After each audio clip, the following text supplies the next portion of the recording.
이서연님 이런 형식으로 대화하게 돼서 반갑고 또 한편으로는 설레는 마음도 있어요. 예. 최근에 본인이 하신 말 중에 인상적인 게 "드디어." 제가 이런 표현을 하셨어요. 그게 무슨 말인지 본인 그 느낌 좀 나눠 주실래요? 드디어 제가 배우기 시작했습니다. 무슨 말이에요? 그대는 우리 SNL 공동체 7년 차인데 무슨 말씀이신지. 7년 동안 7년 중에 한 거의 6년 가까이를 안 배운 셈이더라고요. 배우는 척을 그렇게 열심히 했고 변하는 척을 그렇게 열심히 했고 '아유 안 돼. 나 진짜 너무 열심히 노력하는데 왜 이렇게 안 되지?' 하는 나를 사랑했더라고요. 음. 근데 이 SNL 공동체에 가 가는 거는 명확한 삶의 변화를 추구하잖아요, 자기 네. 안으로 깊이 들어가서. 음. 근데 그거를 거의 뭐 발가락의 때만큼도 안 여겼던 것 같아요. 그냥 그거를 머리로만 이고 있었고 '나는 그거를 추구하는 사람이다.'라는 그냥 그것만 좋아했던 것 같아요. 그런 가치를 따라가는 음. '영성가다.'라는 그 타이틀만 좋아했던 것 같아요. 근데 뭐 이곳이 그렇게 만만한 곳이 아니잖아요. 살아남기가 그렇게 그런 정체성으로는 살아남기가 어려워요. "바로 출구는 여기입니다." 인제 이렇게 음. 되는 거죠. 음. 거의 도태되고 그런데 인제 나는 내가 그렇게 노력하고 그렇지만 안 되는 나를 되게 사랑했거든요. 그 비련의 여주인공인 나를 사랑했는데 그러니깐 선택 자체가 잘못된 거죠. 비극의 여주인공이 되겠다가 내 선택이었는데 무슨 변화가 됐겠어요. 그러니까 배울 수가 없었어요. 음. 근데 이제 뭐 배우기 시작해 한 지가 얼마 되지 않았고 이 그러다 보니까 배우는 거를 선택하고 보니까 노력을 하게 되고 노력을 하다 보니까 기회가 그냥 어떤 획기적인 변화가 아니라 기회가 내가 변할 수 있는 기회, 쪼끔 더 배울 수 있는 기회가 하나씩 오는 거예요, 하나씩. 음. 그럼 그 기회가 왔을 때 또 선택을 하고 또 노력을 해 보는 거죠. 그랬더니 또 기회가 와요. 그게 음. 인제 쌓이기 시작하면서 제가 바뀌는 거예요. 음. 배우기 시작하고 어떤 삶에서 변화가 일어나기 시작하는 거죠. 그게 나 자신에 대해서 자존감이 낮고 수치심이 많고 그러니까 비련의 여주인공의 행세를 했을 것인데 '아 나도 할 수 있구나. 드디어 음. 내가 나도 할 음. 수 있구나. 나도 선택을 진심으로 했더니 어 세상이 나를 저버리지 않고 이 공동체가 나를 이렇게 뭐지? 저버리지 않고 나에게 기회를 주고 세상도 나에게 기회를 주는구나. 음. '아 이거 해볼 만한 거네. 음. 나도 괜찮네. 약점이 있지만 괜찮네.' 라는 이런 게 긍정적인 이미지 나 자신에 대한 뭐라 그럴까? 인정? 음. 그다음에 긍정적인 이미지가 스스로도 좀 쌓여가고 있는 중이고 그게 인제 어떤 제가 느낄 때도 제가 힘이 생겼다고 느껴져요. 음. '내가 할 수 있구나.' 하는 힘이 생겼다라고 느껴져요. 음.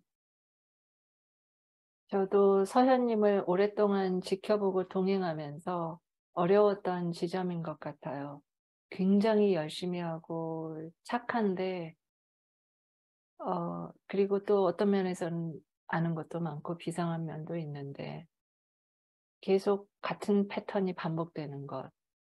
그게 저로서도 참 어려웠던 것 같아요. 그리고 많은 사람들이 헷갈리고 그죠? 음. 네. 음. 제 그 취약점 중에 진짜 까기가 좀 창피하지만 어 정말 헷갈리게 만들어요. 그러니까 정말 그럴듯하게 보여요. 음. 겉으로 보기에 말도 번지르르하고요. 아는 것도 좀에 있어서. 그리고 또 인생의 스토리도 참 이렇게 절묘하게 비극적인 구석이 있어서 그런 것들을 실은 많죠. 너무 비극적인 많아요. 측면이.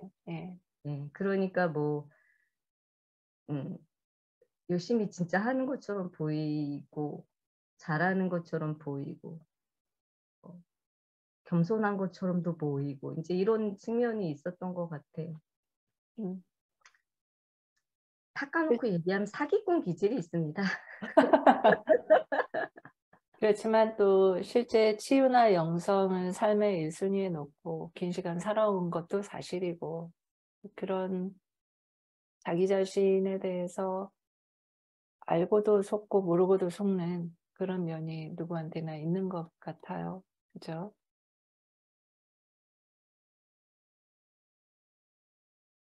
요즘 저도 얼마 전부터 "서연님이 좀 달라진다. 그리고 최근에는 어우 힘이 정말 엄청나게 생겼다." 이런 느낌을 받았는데 본인은 요즘 굉장히 "편안하다." 이런 얘기하세요. 서연님한테서 "일상이 편안하다."라는 이야기를 듣는 것이 너무나 반가웠는데 그 일상의 느낌들이 어떠세요, 요새?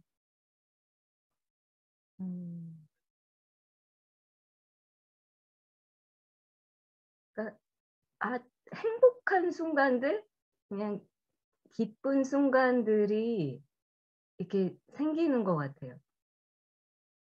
근데 그게 뭐라고 얘기할까?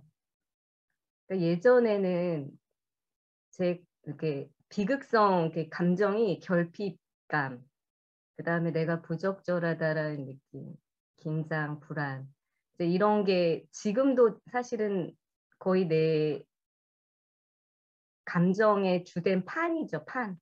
음. 바뀌지 않은 어떤 판인데 그런 판을 가지고 있을 때는 거기 그것만 붙잡고 있어요. 그러니까 즐거운 순간이 와도 즐거울 수가 없는 거예요, 늘. 음. 거기에 딱 고정이 되어 있으니까. 근데 요즘에는 그런 게 좀 헐거워졌나 봐요. 그러니까 음. 인제 기분이 나쁜 일이 있고 화가 나는 일이 있어서 막 화가 나서 화가 나 막 이런 것도 사실은 저한테는 되게 낯선 일이거든요, 화도 묻어버리니까. 근데 그랬죠. 화가 막 이렇게 나는 와중에도 밖에 나와서 탁 하늘을 보면 '어 세상에 날씨가 이렇게 따뜻해졌네. 와 좋다.' 음. 이런 게 이렇게 느껴지는 게 음. 그게 저의 변화인 것 같아요. 어떤 큰 게 아니고 음. '와 따뜻해졌다. 와 햇살이 너무 좋지 않아? 음. 오늘은 맛있는 거 먹어야지.' 인제 음. 이런 거. 맛있는 거 먹으러 가서 내가 그 맛있는 거를 먹었을 때의 그 행복감 음. 그런 게 좀 이렇게 생생하게 되는 느낌이 들고 그리고 중요한 거는 그거를 제가 저한테 허용하고 있다라는 느낌이 들어요. 음. 갑자기 뭐가 바뀐 게 아니라 내가 그거를 볼 수 있고 그거를 내가 나한테 그런 잠깐의 기분을 느낄 수 있는 여유? 뭐 시간이 촉박하고 할 일이 많고 바쁜데 그러면 인제 보통은 긴장해야 돼. 네가 지금 그럴 시간이 어딨어. 이거 해야지 저거 해야지 인제 이게 제 보통의 제 패턴인데 할 일이 많고 어려운 거를 해야 되는 건 맞지만 지금 난 맛있는 걸 먹겠어. 음. 음. 지금 잠깐 걸어가면서 '나는 기분이 좋겠어.' 이런 어떤 선택이 그 순간에 이제 쪼끔씩 허용이 되는 거죠. 음. 우리가 최근 나눈 대화 중에 취향의 발견 그리고 그것이 어떤 자아감과 연결이 된다 이런 얘기 했었잖아요. 조금 소개해 주실래요? 무슨 말인지? 취향이라는 게 없었죠. 취향이 없는 줄도 몰랐어요. 근데 그 말을 언제 헤일로 선생님이 어떤 공동 세션에서 참여자분께 해 주신 말이에요. 네. 그때도 되게 그게 피상적이었는데, 그러니까 어떤 제가 치유를 이렇게 경험을 하다 보니까 감정이 풀리기 시작하고, 그러면서 그런 일상의 소소한 게 하나씩 늘어나기 시작하고 그걸 즐길 수 있는 여유가 이렇게 늘어나니까, 아, 내가 음식을 먹을 때에도 요런 순간에는 요런 거를 좋아하고, 옷을 옛날에는 그러니까 보통 이제 제가 욕구를 충족하는 방식이 옷을 사거나 먹는 거를 먹거나 이 두 가지인데, 그럴 때는 감정이 공허하니까 참 먹거나 이제 뭐를 사서 이렇게 있는 그 순간의 즐거움으로 나의 뭔가를 가리거나 기분을 전환시키거나 이렇게 초점이 되어 있을 땐 취향이 없었던 것 같아요. 그때는 그냥 그걸로 뭔가를 해소하는 게 전부였는데, 그게 아니라 제가 점점 안정이 되고 나랑 연결되고 그런 여유가 생기니까, 아, 내가 지금 이런 기분인데 지금 되게 달달한 게 먹고 싶다. 아, 이럴 때는 이게 딱인데. 이런 게 생기면서 옷도 같은 옷인데 제가 촉감을 요즘에는 이렇게 비교를 하더라고요. 나 이런 촉감을 좋아하는구나. 그래서 그거를 이런 촉감, 내가 좋아하는 거를 내가 나한테 해주는 마음으로 이제 옷을 사게 되는 거죠. 완전히 그게 똑같이 사도 뭐가 달라졌더라고요. 그러면서 내가 누군지 어떤 사람인지에 대한 뭐가 이렇게 서는 느낌이에요. 내가 이런 사람이었구나. 그리고 이런 사람이어도 되는구나. 이런 느낌인 것 같아요. 서현님은 우리 공동체 이 힐러 시스템이 돌 때는 초창기부터 함께 힐러로 일하셨잖아요. 네. 최근에 자주 한 말이 정말 그 지난 참여자들께 너무 죄송하다 이런 말 입에 달고 사셨어요. 본인의 힐러로서의 지난 5년을 어떻게 인식하고 계세요?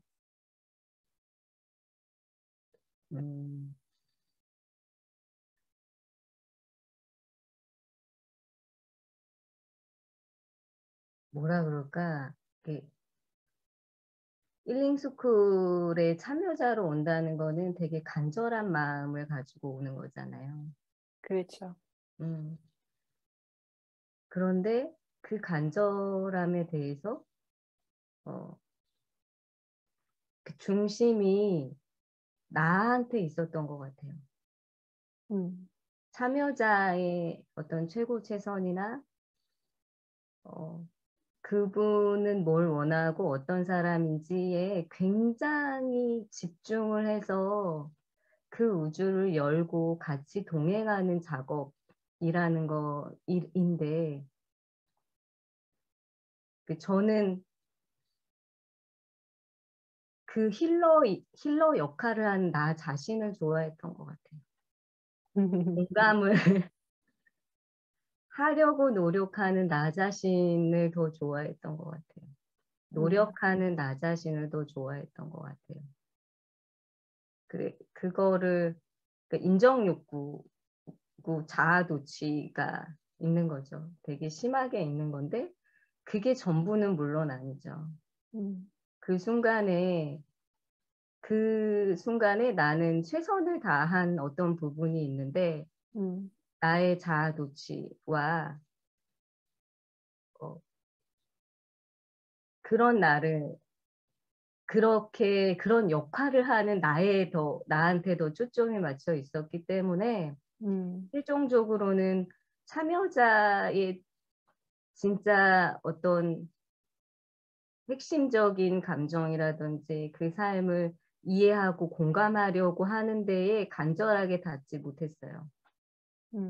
그리고 어떤 측면에서는 자아도취가 있잖아요. 내가 중심이잖아요. 그러면 내가 부러워하는 어떤 부분을 가지고 있는 참여자한테는 부러워하고 경쟁하는 측면이 미묘하게 있었던 거죠. 그런데 이제 그런 것들을 이제 헤일로 선생님이 슈퍼바이징을 해주시니까 그런 것들을 지속적으로 얘기해 주셨지만 보지 못했어요. 그 순간에. 내가 경쟁심이 있다고? 아닌데 나 맨날 이렇게 얼마나 열심히 준비하는데? 이런 마음들이 있었고 수용하지 못했던 것 같아요.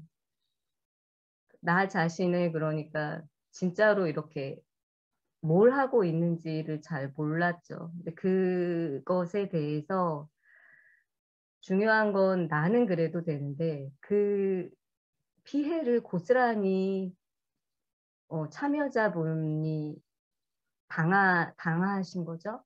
그러니까 얼마나 소통이 안 된다라는 느낌, 이해받지 못한다라는 느낌이 들었을까라는 생각을 하고 내가 그 고통에 대해서 진짜로 내가 알고 이해하려고 하는가. 근데 앞으로 내가 남은 어떤 시간이나 노력하는 시간들 속에는 그런 내 시행착오에서 상처받고 절망스러웠던 그런 그 참여자분들의 그 고통에 대해서 진심으로 공감하고 연결을 해 나간 작업을 진지하게 하고 싶어요. 그리고 이 부분을 헤일로 선생님이 다 메꿔주셨죠. 공동체가. 그리고 그거에 대한 감사함? 그러니까 그거를 계속 헤일로 선생님이 계속 너네가 싼 똥을 내가 치우고 내가 이렇게 그거를 계속 보면서도 그게 얼마나 아프고 고맙다라는 말은 말도 안 되죠, 진짜. 얼마나 아픈 일인지를 몰랐고 눈을 감고 보려고 하지 않았던 거. 그게 제일 이제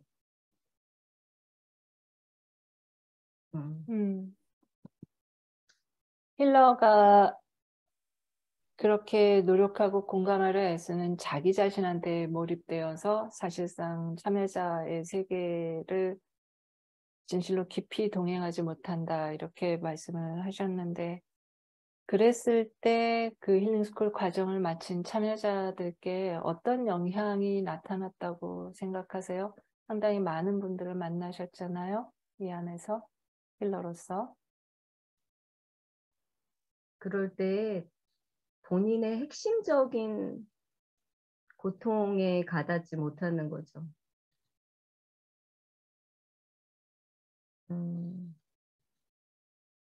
그리고 어떤 뭔가의 변화를 원하고 오셨을 텐데 근본적인 변화를 이루지 못하고 뭔가 답답한데 그게 왜 답답한지 모르는 거죠.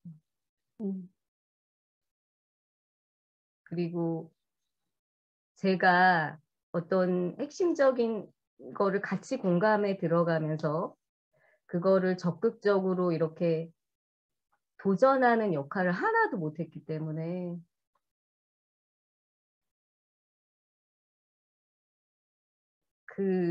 이제 아카데미 차원에서 가시면 그런 도전들을 헤일로 선생님이 적극적으로 할 때 그거를 받아들이는 게 훨씬 힘들었을 것 같아요.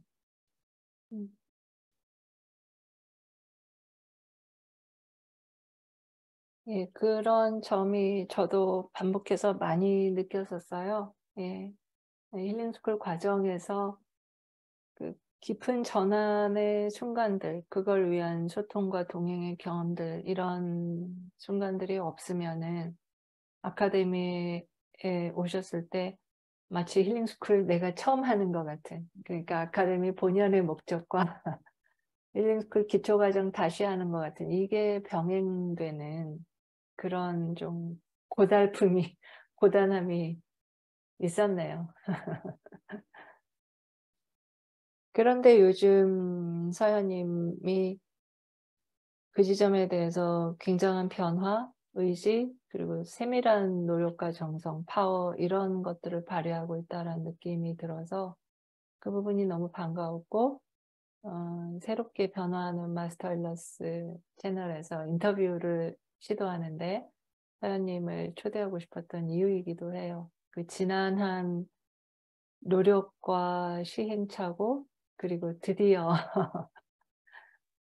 이런 지점이 아마도 모두가 본질적으로는 비슷한 과정들을 겪으실 것 같아서 서연님의 경험이 도움이 되실 거라고 생각이 들어요. 지금까지 설명하신 그런 본인의 스타일, 특성, 이런 부분이 형성된 원인을 뭐라고 보세요? 그리고 그런 패턴이 삶에서 어떤 작용을 했을까요? 힐러로서뿐만 아니라 삶 전체를 돌이켜 볼 때.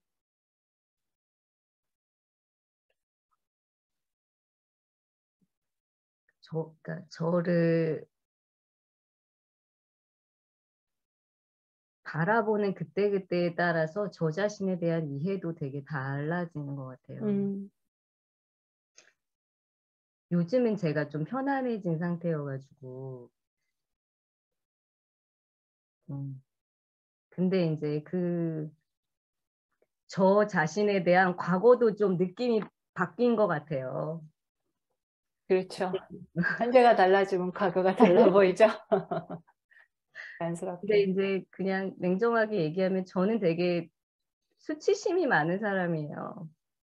그러니까 원 가족의 특성이 이제 거의 많은 그러니까 어려움이 있는 가족이었고 거기서 제가 이렇게 습득하게 된 거는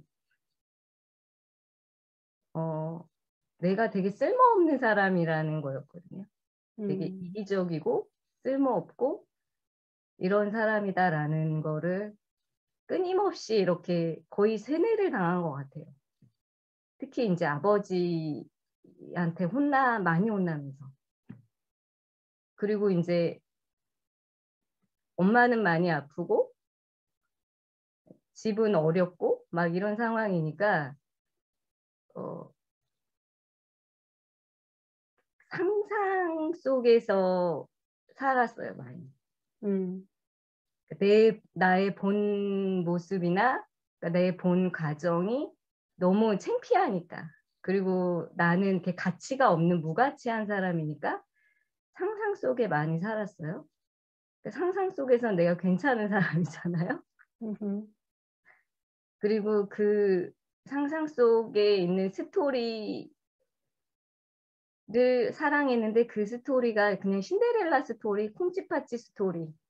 음. 꼬박대기가 뭐 알고 봤더니 왕자님 만나서 팔자가 피고 알고 봤더니 얘는 그럴 만한 가치가 있는 애였어라고 하는 음. 꼬박대기가 아니었어라고 하는 이 강력한 게 어떤 삶의 신념이 된 것 같아요. 그게. 음. 그러니까 나는 언제나 선택을 받아야지. 그러니까 내 힘으로는 못하잖아요. 콩쥐랑 신데렐라가. 음. 어떤 자질이 있어서 이제 선택을 받아야 되는 거잖아요. 근데 그게 삶에서는 어떤 어, 끈질긴 내가 해야 되겠다라는 어떤 끈질긴 의지나 노력으로 발현이 되는 게 아니라 선택받을 만큼 음. 선택받을 만큼 뭔가를 하는 거죠.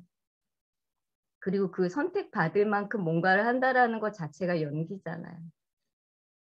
나를 진심으로 드러내거나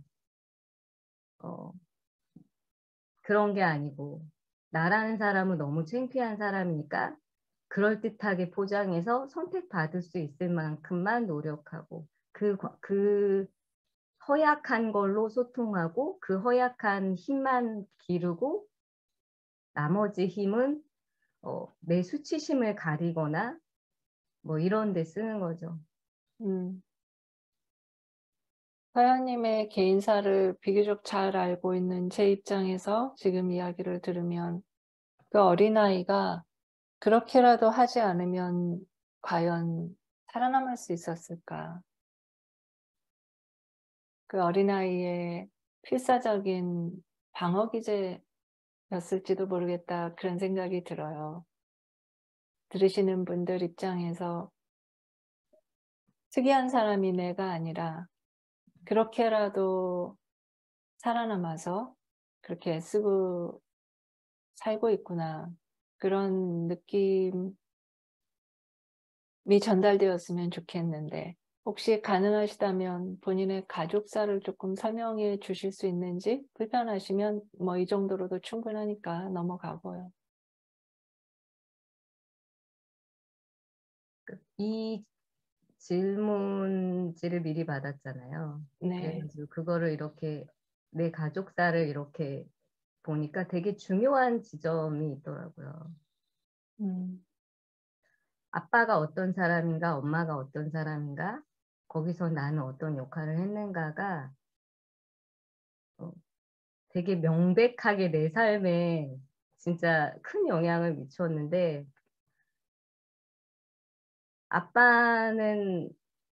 아버지는 전형적인 그 에너지 뱀파이어였어요. 예. 그러니까 세상에 대한 울분과 분노가 많았고, 아버지 자체가 엄마한테 버림받고 가족한테 버림받았죠. 아버지의 원 가정에서. 네. 네네. 그러니까 우리 아버지는 결혼을 했는데 우리 엄마는 비교적 가난하지만 그 책임감 있는 가족에서 잘 자란 장녀였어요. 그리고 남을 돌보는 되게 착한, 어쨌든 선한 마음을 가지고 있었고, 그럼에도 불구하고 엄마도 못 믿는 거죠. 그러니까 가족도 못 믿어. 아버지께서요? 네, 예. 가족도 못 믿고, 너네들도 나를 버릴 거야 라는 그런 게 있으셨던 것 같아요. 그러니까 어린 시절부터 저는 그 아버지를 돌보는 일이 제 역할이었는데, 아버지는 술을 많이 드셨고, 그래서 정말 아버지가 너무 불쌍했어요, 어린 시절부터. 그래서 그거를 제가 채워주고 싶었던 욕망이 되게 많았고, 그렇지만 그게 되지 않았어요. 절대로 되지 않았어요. 받아도 이제 더 달라고 하고 계속 나는 힘들고 책임을 지지 않는 거죠, 삶에서. 근데 우리 엄마는 어떤 사람이었냐면 그 삶이 너무 힘드니까 성당을 진짜 열심히 다녀갖고 새벽 기도를 맨날 하시는 분이었어요. 아버지에 대해서, 그 망나니 같은 아버지에 대해서 맨날 좋은 말만 했어요. 나쁜 말을 하지 않았어요. 그러니까 제 입장에서는 엄마는 천사고 아빠는 이제 망나니인 거죠. 올리 이제 문제는 우리 아버지인 거죠. 그 속에서 저는 이제 엄마 대신에 아버지를 미워하거나 아버지를 대신 책임져 주거나 돌봐주는 역할을 하려고 했던 것 같아요. 그러다 보니까 나는, 그런데 이제 하기는 싫은 거죠. 아버지에 대한 분노는 계속 쌓이고, 가족은 책임을 지고 싶은데 나도 허약하니까 책임은 져지지 않고, 그러면서 화가 나고, 그리고 그런 내 모습이 너무 엄마에 비해서, 또 우리 언니는 굉장히 그 살림미천인 장녀였는데 또 중간에 되게 일찍 죽었어요. 그러니까 언니 대신에 나는 장녀가 됐는데 언니 몫까지 해야 되는데 하기 싫고 해야 하고 그런 내가 너무 이기적인 거예요. 그러니까 나는 이기적이다라는 그 수치심이 또 있어요. 어머니와 언니의 그림자죠, 그죠? 그분 네, 얘기했을 맞아요. 때. 네. 맞아요. 그래서 이 치유 과정에서 아버지하고는 분리를 하고 그다음에 엄마의 그림자를 인정하는 게 너무 힘들었어요. 그 부분은 헤일로 선생님이 되게 강하게 도전을 했고 그러면서 이제 작년에 아카데미 하면서 알게 된 게 아버지하고의 나의 관계를 이렇게 면밀히 살펴보다가 깜짝 놀란 게 우리 아버지가 저한테 이제 되게 폭력적인 언어? 그러니까 때리지는 않았지만 말도 안 되는 네. 폭격 같은 말을 정말 많이 했거든요. 네. 언행이. 네. 네. 그런데 그걸 그 순간에 우리 엄마는 아무것도 하지 않은 거예요. 착한 분이어서. 나를 보호해주지 않은 거예요. 근데 그거에 대한 자각이 들고 그게 되게 화가 나더라고요.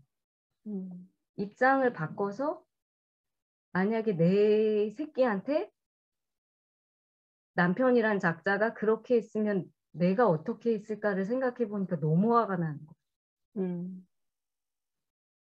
그 가만두겠어요. 가서 멱살을 잡고 진짜 어떻게 해버리고 싶지 내 새끼한테 그렇게 할 때.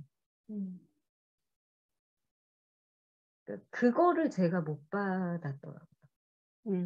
그리고 그걸 너무 당연하게 생각하고 그런 엄마를 이해할 뿐만 아니라 그런 엄마가 판사이고 내가 뭔가 문제가 있는 거죠. 내가 문제가 있다라는 이 구도를 만들어낸 거죠.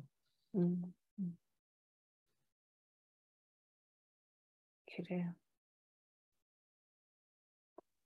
이런 가족사에 대해서 어떻게 대처하면 살 수밖에 없었는가가 상상으로 우리가 이해를 할 수 있을 것 같고, 그런데 이 방식의 변화가 필요하다라고 생각하신 계기, 첫 출발은 뭐였을까요?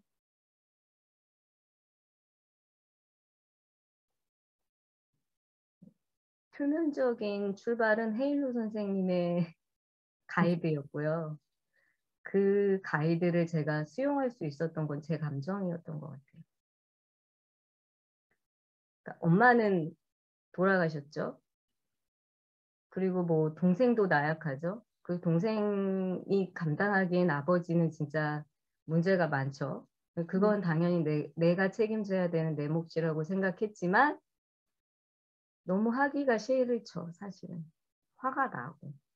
그런데 내가 이 힐링 스쿨에 들어오기 전까지 했던 마음 공부 영성은 아버지를 용서하고 화해하는 거였어요.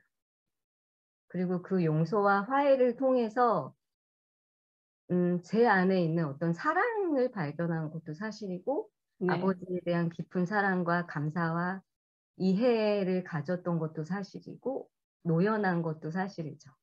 어느 일정 부분 노연한 것도 사실이지만 해결되지 않았어요. 근본적으로 어떤 변화가 있거나 해결되지 않은 지점이 있었는데 그런 저에 대해서 헤일로 선생님이 아버지가 선택한 여정이 있고 동생이 선택한 여정이 있는데 너는 그거를 존중하지 않고 지금 네가 뭐 하는 거냐 라는 이런 이야기를 해주셨어요.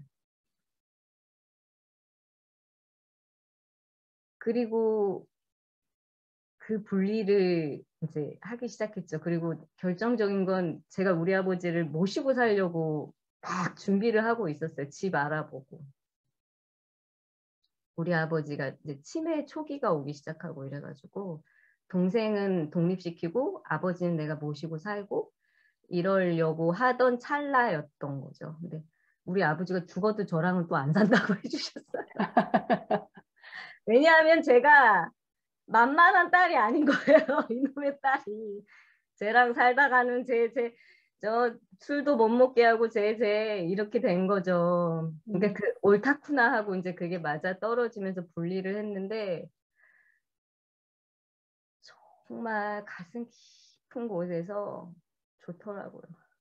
죄책감은 겉에 있고 가슴 깊은 곳에서는 좋더라고요. 그리고 아버지에 대한 해결되지 않는 분노들을 만나기 시작했던 것 같아요.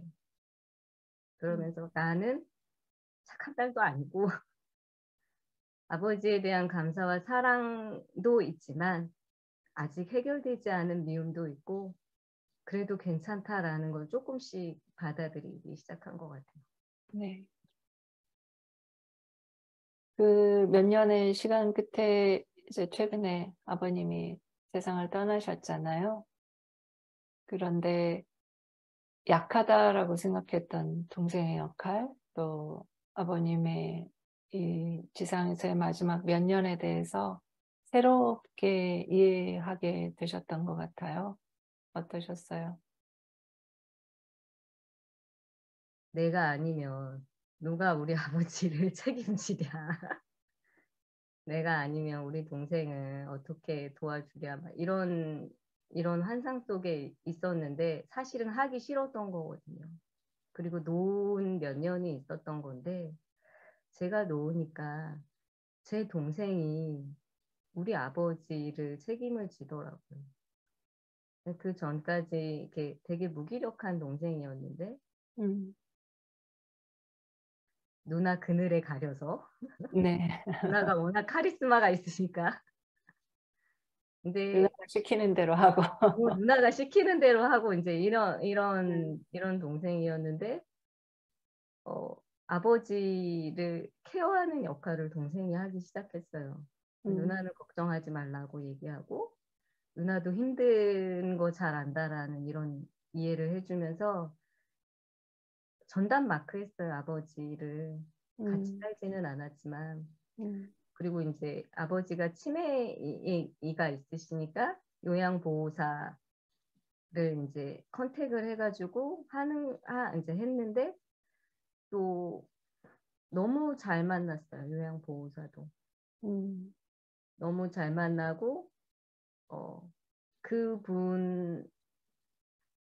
그분은 우리 아버지를 가족이 아니니까 너무 좋은 사람이라고 세상에 이렇게 착한 분이 없다라고 이야기를 하시고 진짜 우리 아버지 같다라고 얘기를 하셔요.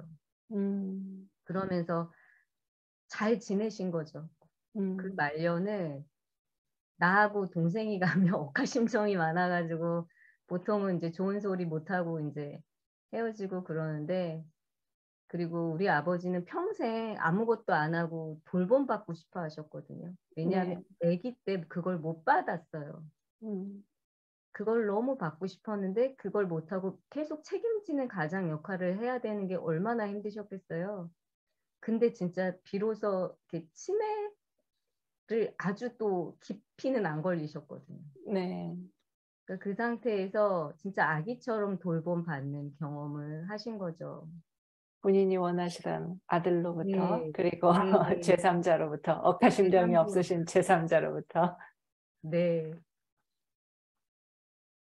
그게 정말 놀랍고 또 그 돌아가시는 과정 속에서 그 진심으로 그분께 감사하더라고요. 우리 아버지를 돌봐주셨던 여사님께. 사실은 그 여사님께 나는 되게 나쁜 딸이거든요. 그러죠. 어쩌면 이렇게 나 몰라라 하냐고 세상에 아들은 그래도 챙기는데 저 욕 많이 먹었거든요. 네, 당연히 그렇죠. 네.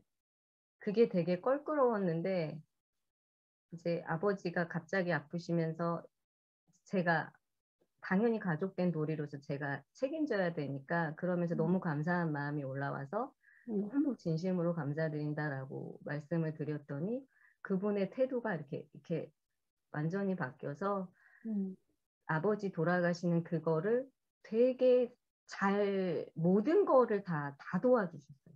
병원에 어느 병원에 입원해야 되는지부터 만약에 병원에 입원하고 요양원을 간다 그러면 어디가 좋겠다라는 것부터, 어, 그리고 집 문제는 어떻게 처리하면 좋은지부터, 그리고 아버지가 최종적으로 돌아가셨을 때에는 장례식장 이런 데보다는 이런 데가 훨씬 가격도 저렴하고 좋다라는 이런 거를 다 챙겨주셨어요.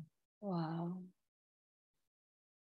그래서 나는 독불장군처럼 세상을 살아왔는데 음, 믿을 게 하나도 없고 내가 해야 음, 된다라고 막 이렇게 살아왔는데 그 과정이 정말 모든 의사, 만나는 의사, 간호사로부터 하물며 음, 그 모든 순간에 되게 도움을 많이 받았어요.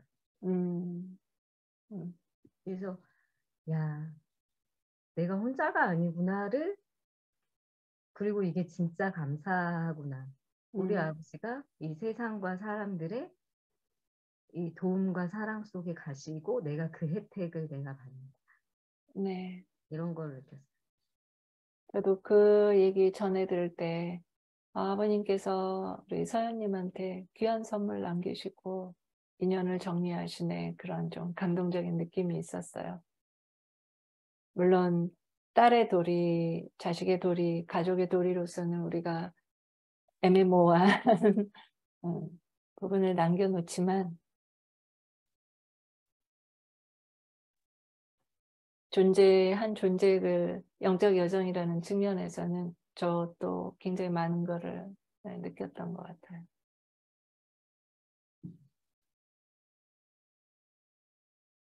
이렇게 세상에서 내가 독불장군으로 혼자 해야 되는 게 아니라 도움을 받으면서 사는구나라는 감사를 느낀다. 이게 또 사연님의 인생에서 없었던 경험이잖아요. 이게 우리가 원하는 어떤 치유와 성장의 또 궁극적인 아름다운 가치 중에 하나일 텐데, 돌이켜볼 때 이렇게 여기까지 오기까지 제일 넘어서기 어려웠던 점, 나의 아킬레스건이었다, 아니면 가장 큰 내적 장애였다, 뭐 그런 게 따로 있으세요? 너무 많죠. 세상에 대한 불신이 너무 가득하고 음, 그러니까 믿지 않고 불신이 가득하니까 어떻게 보겠어요. 니네들이 나한테 어떻게 했는데 음, 나는 안 변할 거야.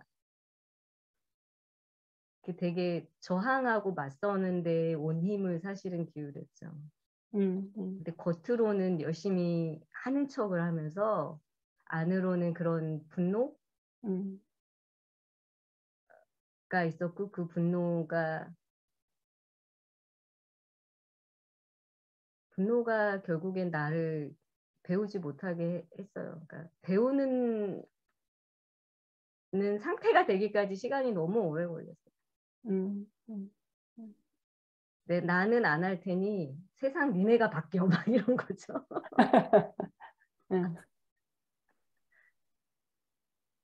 저에게 최근에 이렇게 함께 있는 것으로도 참 좋습니다, 이렇게 얘기하셨는데, 우리 역사를 보면은 좋은 순간만 있지 않았잖아요. 정말 힘든 순간들을 거치셨는데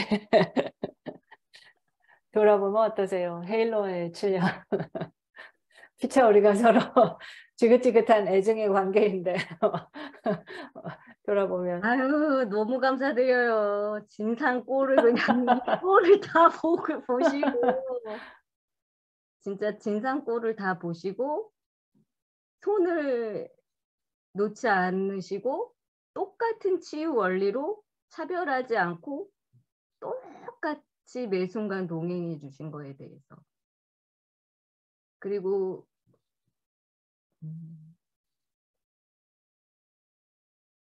이제 어제 개인 세션을 헤일로 선생님이랑 했는데 세션을 마치고 제가 이제 누웠어요. 누워서 잤어요. 자면서 이렇게 안도의 숨이 이렇게 쉬어지면서 내가 비로소 발이 땅에 닿는구나. 음, 누가 지금 이제 안전해졌어 라는 말을 제가 이렇게 자면서 해줬거든요. 음,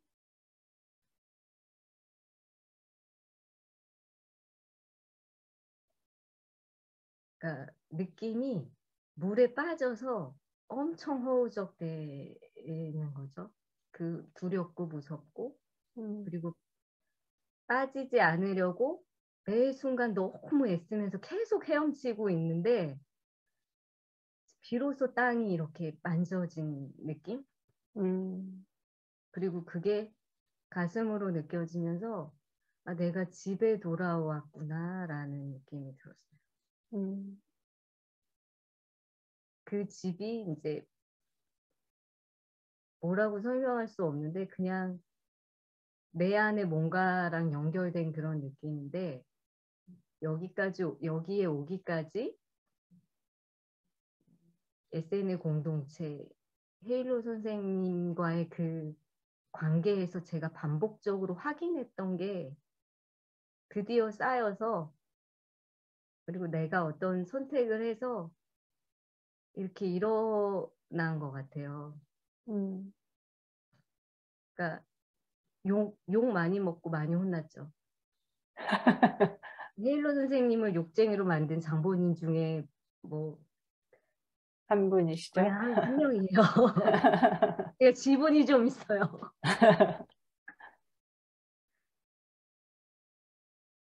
근데 너가 이런 모습이 있어 라고 내 아픈 거를 이렇게 꼬집는 역할을 하잖아요. 이렇게 예리하게 이렇게 비춰주는 거 이렇다라고 얘기를 많이 하고 그거를 나는 혼났다라는 느낌으로 받고 근데 그럴 때에 저 같은 사람은 확 끊어버리죠. 근데 나가지도 않더라고. 못 견뎌요, 못 견뎌. 나가지도 맨날 않고 얼마나 이렇게 계속 세션에 오고 수업 신청하고 미치겠어요, 아주. 맞아요. 근데 그럴 때 안 버리고 내가 뭘 하려고 할 때 똑같은 기회를 주셨어야 돼.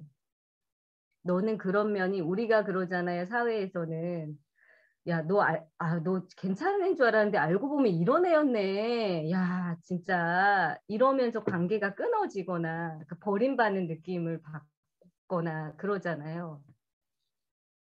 그게 이제 저의 인간관계에 내가 경험한 전부였고 였는데 너는 이런 면이 있어라고 진짜 아프게 날카롭게 찔러주세요. 그런데 그게 그래서 너는 진짜 나쁜 애라서 가망이 없어 이게 아니고 그런 면이 있는데 네가 그거를 봤으면 좋겠어. 그리고 그런 면이 있는 게 나도 있고 우리 모두가 있고 그래도 괜찮아 라는 메시지를 계속 받는 거죠. 욕을 먹어야지 그 메시지가 진짜인 줄 알 수 있는 것 같아요. 왜냐하면 욕을 먹은 다음에 그래서 쟤 참 이상한 애야 라는 눈길로 나를 보는 게 아니라 똑같은 시선으로 똑같이 나를 대하신단 말이죠.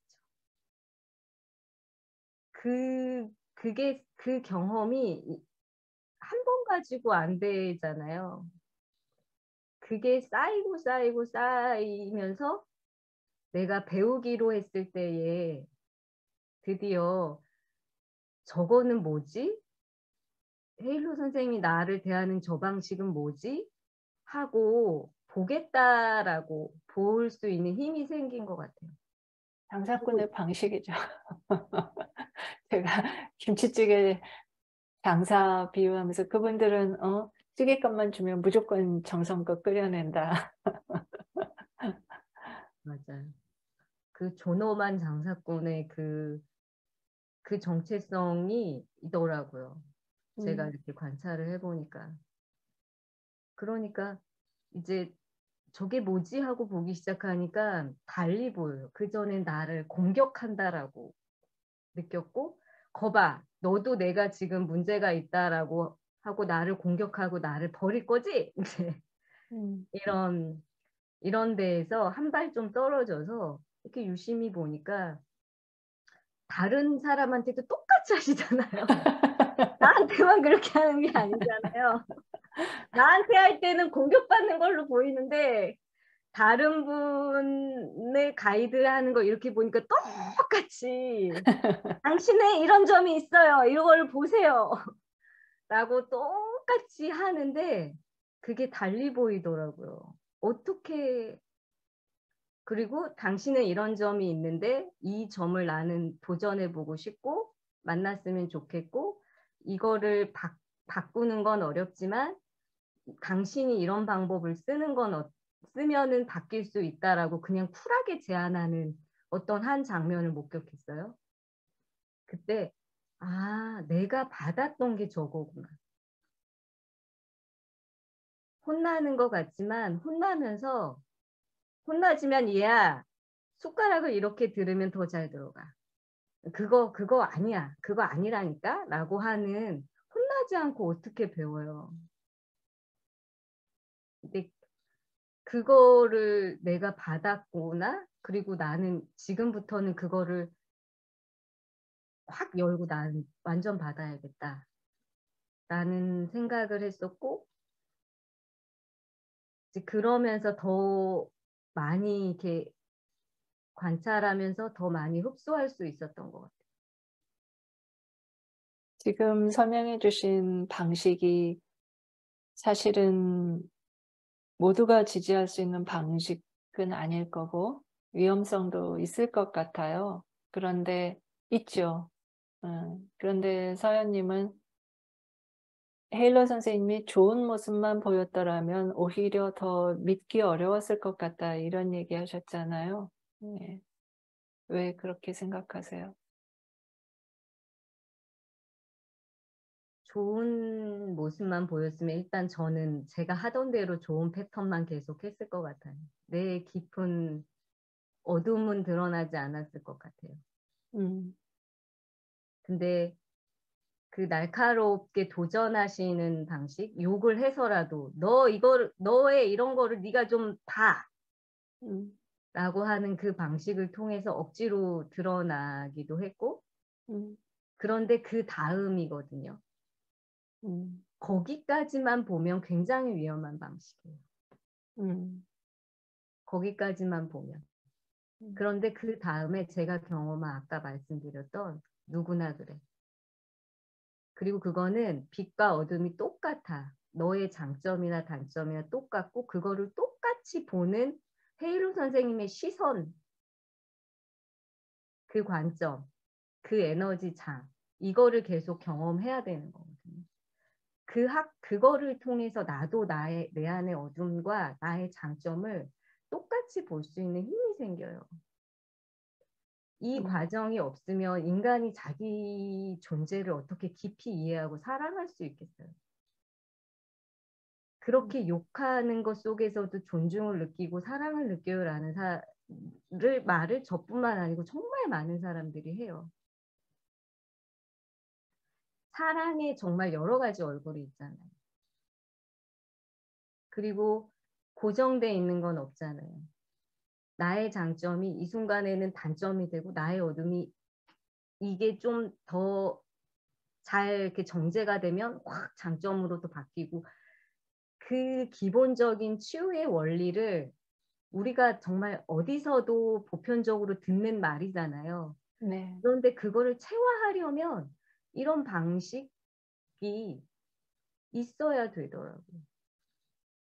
그래서 그거를 계속 똑같이 그 빛과 어둠을 똑같은 시선으로 어둠을 볼 땐 물론 비판하죠. 왜냐하면 나쁜 게 있으니까. 죽어라 음. 비판을 하고 장점은 칭찬을 하지만 그게 그대로 괜찮고 그게 똑같다라는 그거를 계속 경험하면서 그거를 경험하면서 정말 안전함을 느끼는 것 같아요.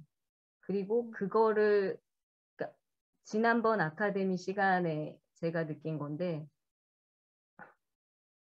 이런 역할을 계속 하시는 헤일로 선생님의 고충이 있잖아요. 고통이 있고 회한이 있고 그거에 대해서 본인을 깊이 이렇게 통찰하고 숙고하고 그냥 담담하게 그렇지만 이 모든 상황을 담담하게 받아들이는 그래서 욕을 하니까 네가 힐러냐 이런 소리 얼마나 많이 듣겠어요. 그런 방식이 이거는 뭐 말도 안 되는 방식이지 폭력적이다 막 이런 얘기 들으시잖아요. 네. 그거에 대해서 이제 헤일로 선생님의 담담한 소회를 이렇게 나누셨는데 지난번에 근데 그 말은 하나도 생각이 안 나거든요. 어떤 말을 하셨는지는 생각이 안 나요. 근데 그 말을 하시는 그 에너지 장이 있잖아요. 그게 이렇게 들어오는 거예요. 가슴으로. 그 상태. 자신을 수용하고 잘한 것도 아니고 잘못한 것도 아니고 자신의 빛과 어둠을 자신의 선택을 그냥 있는 그대로 수용하고 그걸 그냥 드러내는 거기에 어떤 수치심이나 오만함 이런 거 없고 그냥 좀 슬프고 그 본인의 깊은 내면이 이렇게 드러나는 그 순간을 그 에너지가 이렇게 느껴지면서 제가 눈물이 진짜 많이 났어요. 그러면서 아 나는 내일이 바로 세션이니까 세션 시간에 아무 말도 안 하고 선생님의 저 에너지 장 속에 그냥 있기만 해도 그냥 좋겠다. 어떤 특별한 이슈가 없어도 그런 생각을 처음 했던 것 같아요. 그리고 세션하고 나서 드디어 내 발이 이제 드디어 안전한 땅에 닿는구나. 나는 이제 안전하구나. 이런 느낌을 받았던 게 그러니까 어제 그러니까 되게 저는 그게 특별했어요. 뭔가 이렇게 원 하나가 완성되는 느낌이 들어요. 한 사이클. 애초에 인터뷰를 기획할 때 예상과 달리 서연님을 통해서 저의 지난 시간에 대한 가장 그 최상의 우호적인 정리와 이해를 받는 느낌이 드네요. 예기치 않았지만 어쨌든 감사합니다.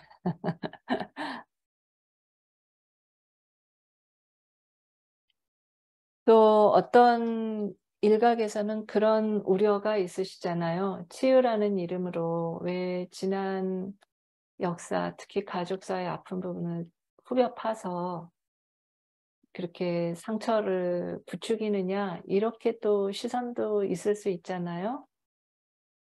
어떻게 생각하세요? 그 부분은?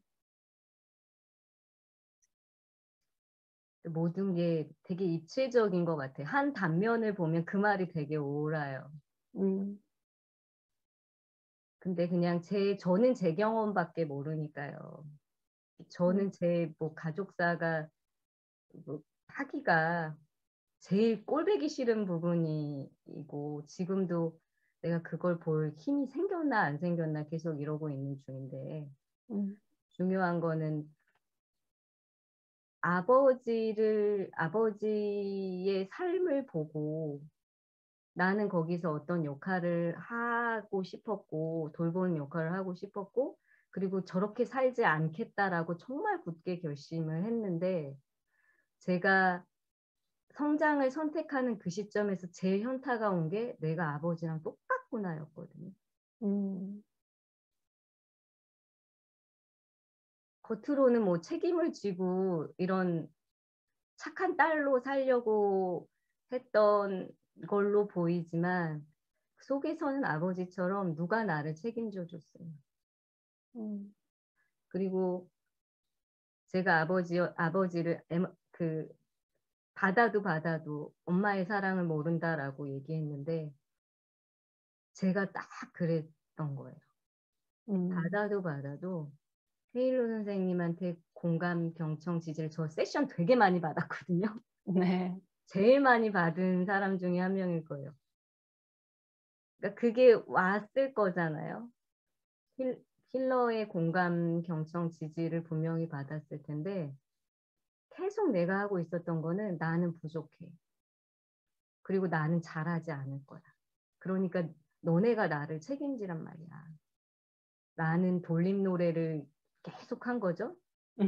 그게 제일 정말 넘어서기가 제일 힘든 거였거든요. 그리고 왜 힘들었냐면 그러고 있는 나를 못 보고 그러고 있다라는 걸 인정을 못 했어요, 제가. 근데 아버지의 그런 점을 깊이 인정을 하다 보니까 그게 이렇게 연결되고 내가 그러고 있는 게 얼마나 수치스러워요. 일러를 몇 년을 했는데도 계속 저는 못 받았거든요. 저 더 사랑해 주세요라고 하고 있는 게 얼마나 수치스러워요. 그런데 그 수치심을 넘어갈 수 있었던 지점은 우리 아버지가 그랬지. 내가 우리 아버지를 이해하려고 노력했지. 그리고 내가 우리 아버지 엄마가 되고 싶었지. 라고 하는 그 연결을 통해서 이 수치심을 넘어설 수 있었어요. 그리고 엄마에 대해서도 마찬가지고 제가 가지고 있는 이상한 환상 그래서 내 안에 있는 진짜 감정, 분노 그리고 보호받지 못했다라는 그걸 인정하지 못해서 내가 이상한 모양으로 척하기만 계속했던 그 연기가 지속됐던 거에 대해서 그 깊이 내 가족사 안에서 이해를 하지 않으면 그게 얼마나 단순하게 왜 연기를 하고 그래 솔직하게 안 살고 왜 힐러로서 너는 그거밖에 못해라는 이렇게밖에는 할 수 없잖아요. 네. 서연님 SNL표 별명 있으시잖아요. 공개해 주실래요? 네. 분석하고 하다 안 되면 별명 짓잖아. 헤일로 선생님 붙여준 별명 2개 있어요. 라트라비아타랑 게르기요, 게르. 게르, 닭갈비. 먹을 것 없는 닭갈비. 갈비는 갈비인데 뭔가 기대는 엄청 되고 잠재력은 있는데 이 갈비를 갖다 어디다 쓰지 싶은 닭갈비. 아유, 이제 좀 통통하게 살이 찌어 볼랍니다. 이제 소갈비 되시는 거요? 네, 그래도 닭갈비는 만족을 할 수가 없어요.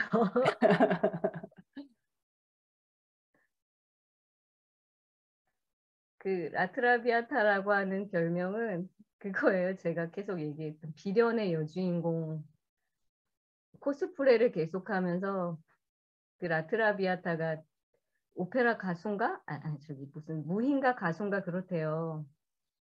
동백 아가씨, 동백꽃 아가씨인가? 노래를 계속 부른다는 거예요. 남자를 기다리며. 남자를 기다립니다. 그러니까 그거죠. 나는 안 변할 거야. 나 계속 노래하게 해줘. 나 약하고 나 착하잖아.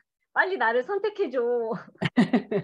난 안 변할 거라니까 이제 당신이 나를 선택하지 않으면 난 죽을걸? 뭐 죽을 이런 거. 거야. 이제 이런 패턴이라는 걸 헤일로 선생님이 저를 연구하고 연구하다가 저놈의 에고는 도대체 쟤는 하는 거 같은데 제자리고 하는 거 같은데 제자리고 쟤는 왜 그럴까라고 진짜 깊이 화가 나고 열이 받은 다음에 연구 끝에 그 저를 규정할 수 있는 거를 해주신 것 같아요. 근데 그 얘기를 들었을 때 진심으로 자존심이 상했어요. 열이 받았고 그 얘기를 듣고 제가 헤일로 선생님을 노려봤어요. 마스터 클래스가 제 프로그램 중에 제일 비싼 프로그램인데 사람들이 다 궁금해 하셔요. 그런데 저런 별명 만든 다음에 계속 욕하는 거예요. 거기에 헤일로 그 선생님 별명이 욕이지 뭐. 헤일로 선생님의 진심 어린 그 분노가 담긴 욕이죠. 왜냐하면 신상이거든. 어떻게 저렇게 속을 썩일 수가 있어. 돈이나 안 내고 나가기라도 하면 얼마나 좋아. 그렇게 속을 썩일까 하면서 그 진심 어린 분노가 담긴 그 욕을 들으면서 이를 바득바득 갈면서 처음으로 헤일로 선생님을 노려봤어요. 제 감정을 안 숨기고. 보통은 그런 욕을 들으면 네, 선생님 말이 맞죠. 네, 이러면서 착한 척하면서 속으로 이제 엄청 삐지고 화내고 이러거든요. 근데 그날은 제가 그래, 그 말이 맞는 거는 같아. 이러면서 눈을 부릅뜨고 그래, 내가 당신이 하는 말을 진짜 화 많이 났거든요. 네. 그때 뭐 당신이 하는 말이 맞는 거는 같으니까 내가 꼭 알아들어 볼 테다 이러면서 노려보면서 어떻게 하면 저 말을 알아들을까 하고 막 이렇게 헤일로 선생님을 노려봤던 그 기억이 있어요. 나는 여기서 지지 않을 거야. 그런데 그렇게 이야기를 해도 나는 지지 않을 거야. 그래, 나 그거 알아들어 보겠어. 이제 이랬던 것 같아요. 네, 그런 말에 대한 피드백, 질문 그런 게 굉장히 힘이 있었던 기억이 나요. 무슨 말이죠? 이렇게 따져 물으면서 즐거웠어요, 그때.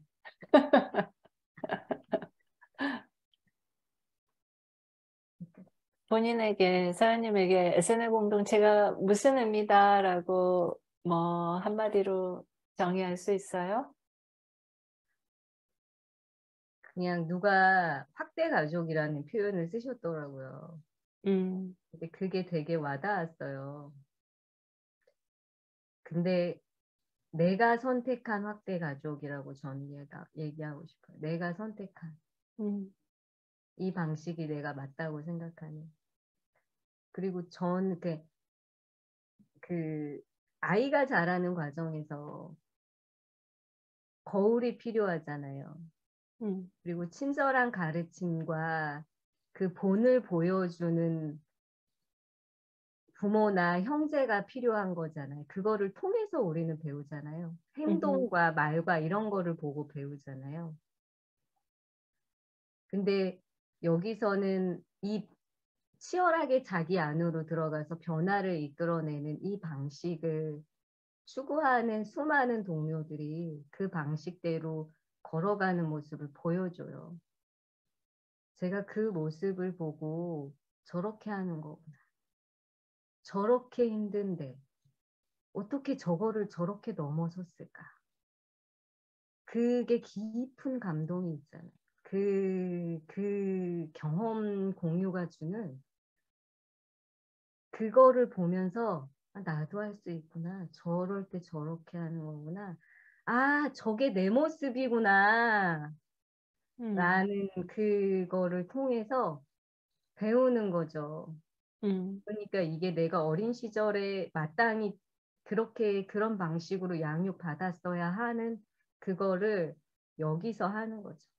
음, 진짜 깊이 감사해요. 그리고 질투도 나고 나무 이렇게 하고 이렇게 잘 가는 그 동료들을 보면 부럽고 질투 나는 것 속에서 나도 저래야지 그러고 배우고 그런데 음, 아이가 배우는 방식이래요. 그게 음, 언니나 뭐 오빠나 뭐 하는 거를 언니는 걷네 이러면서 질투하면서 그걸 따라한대요. 근데 진짜 그런 의미에서 똑같은 확대 가족인 거죠.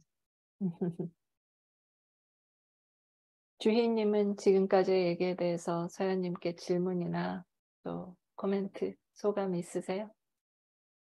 저는 그 최근 한 1년 그 사이에 드디어 내가 배우고 있구나라고 이제 본인을 알아차림하셨다고 하셨잖아요. 어떤 지금까지의 여정에 어떤 축적으로 그런 일이 일어난 거겠지만 혹시 어떤 특별한 계기가 있었는지 음, 어떤 접점이 이렇게 빵 있었는지 그게 궁금했어요. 음, 이게 하나는 아닌 것 같아요. 그러니까 최초는 아마 그 라트라비아타 사건일 것 같아요. 아, 오기가 생긴 거. 열이 팍 받고 그런데 정말 인정할 수밖에 없는 거. 남들은 그거를 넘어서 가는 사람이 분명히 있는데 나는 못 가고 있다는 거. 그리고 내 선택이 성장하는 데 있지 않고 그냥 이 라트라비아타 노래 부르는 놀이 일을 하는 거가 목적이었다라는 그런 자각이 있었어요. 그 인정하는 순간이 있었어요. 그래서 이쪽으로 방향을 틀어보는 거를 해본 거죠. 그리고 노력을 하는 시간이 있었고, 아, 이 징글징글한 거를 벗어나는 거는 내 노력으로 안 돼. 이거는 뭐 영적 도약으로만 에고를 벗어날 수 있다고 우리 교재에 나와요. 그 교재의 그 한 문장을 붙잡고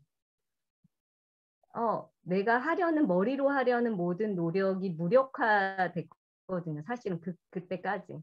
그 틀에서만 계속 하는 거기 때문에. 그래서 명상 되게 열심히 했어요. 도약하려고, 의식적으로 도약하려고. 그럴 때에 어떤 기회가 저한테 왔냐면 팀제 힐러로 해보지 않겠냐고 헤일로 선생님이 기회를 주셨어요. 근데 이게 저에게는 너무 감사한 기회가 됐어요. 왜냐하면 가서 팀제에 딱 들어가서 보니까 팀 구성도 어찌나 저를 위한 특별한 구성이었다고 느껴지는지. 그 공동체에서 가장 그 공동체 스타일대로 열심히 성장해 오신 두 분 힐러랑 같이 하게 된 거죠. 현타가 왔어요. 힐러로서도 현타가 오고 소통하는 방식도 어떻게 저렇게 소통을 하지? 나는 진짜 지금까지 아무것도 안 하고 있었던 게 맞구나. 배우려고 하지 않았던 게 맞구나. 나 여기서 드디어 요거를 보고 배워야 되겠다. 이런 순간들이 있었고 그 팀제하면서 그 안에서 굉장히 많은 지지를 받았어요. 힐러들한테 지지도 받고 그 다음에 당신의 이런 면이 있어요 하고 꼬집어주는 역할도 하고 그 안에서 그리고 내가 그런 역할을 기꺼이 하게 되기도 하고 성장하면서 그래서 여기서 재앙육이 일어났던 것 같아요. 그리고 아카데미 그 다음 기회가 아카데미에 참여할 수 있게 됐어요. 그 다음에 저에게 온 기회가. 그리고 이 아카데미에서 되게 진짜 그 신뢰를 넘어가는 경험을 한 것 같아요. 나의 그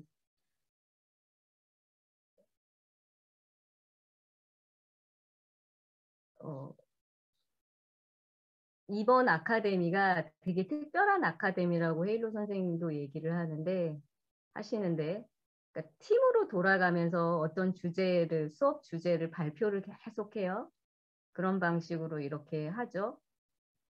근데 이제 그 과제를 하는 제가 어떤 팀의 팀장 역할을 하게 된 거예요. 발표를 하는 별거 아니에요. 계속 근데, 팀과 팀장 구성을 바꾸니까요. 매주. 근데 저는 되게 인정 욕구, 그 다음에 어쨌든 연기하는 패턴?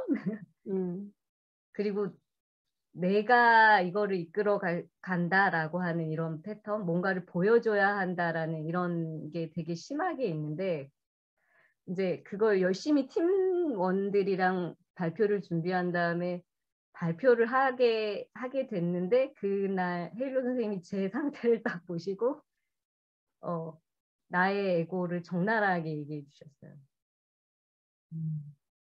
발표를 하지도 않았는데 발표를 잔소리했죠. 입도 떼기 전에 초전 박살이 났어요. 너무 그 익숙한 자세와 표정을 딱 느끼니까 이러다가 발표 죽쓰겠구나 싶어서 초전 박살이 나서 진짜 나의 민낯이 니는 지금 네가 혼자 하려고 그러지. 근데 이 발표라고 하는 거는 팀원들과 함께 팀장은 별게 아니야. 그냥 이걸 조율하는 거야. 그리고 이 수업은 발표를 하는 너네뿐 아니라 듣는 사람들, 동료들, 그리고 나를 통해서 같이 빌드업 되는 거지. 뭐 이제 이런 얘기들 진짜 너무 창피했죠. 완전 정말 되게 엄청 그 공개석상에서 무안하고 쪽팔림을 당한 거예요. 저로서는. 그러니까 그리고 막 멘붕이 됐어요. 멘붕이 돼서 말도 안 나오고 생각도 이제 완전 날아가고 그랬죠. 혼났다라는 느낌도 들고 창피하다라는 느낌도 들고. 그런데 발표는 해야 되는 거잖아요.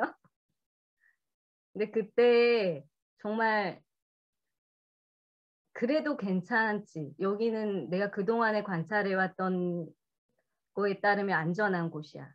헤일론 선생님이 저렇게 하는 거 동료들한테 하는 거 봤지 너? 이거 안전한 거야? 라는 거 속에서 애기처럼 이렇게 연기하는 거 다 치우고 그냥 있는 그대로 애기처럼 말했어요. 막 울기도 하면서 하다가 도저히 안 되는 거예요. 생각이 안 나서 선생님 저 못하겠어서 그냥 연기하는 걸로 할게요. 그냥 연기할게요.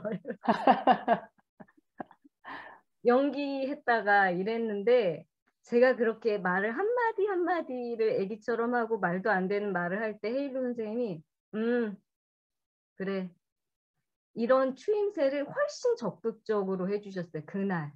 근데 그때의 그 장면을 제가 잊지를 못해요. 그때 비로소 아 내가 이렇게 얘기해도 괜찮고 그래도 혼났지만 혼나도 나를 미워해서 공격하고 나를 거부하려고 혼나는 게 아니라 아, 그래 그렇게 별말 아니지만 이 추임새와 허용하는 느낌을 그냥 받은 거죠. 근데 그런 경험이 저한테 되게 큰 전환이 됐어요. 제 그 뭐라 그럴까 그 드러내고 싶지 않은 거를 드러내도 괜찮다라고 하는. 그러니까요. 사람에게 정말 절실히 필요한 경험, 전환의 순간이 어디서 어떻게 오는지 도무지 알 수 없는 것 같아요. 할 수 있는 모든 노력을 다 해볼 수밖에. 그럴 때 꼭 아름답고 긍정적인 노력만이 아니라 정말 할 수 있는 모든 노력을 다 해봐야 되는 것 같아요. 어느 구름에서 비가 내릴지 알 수가 없으니까.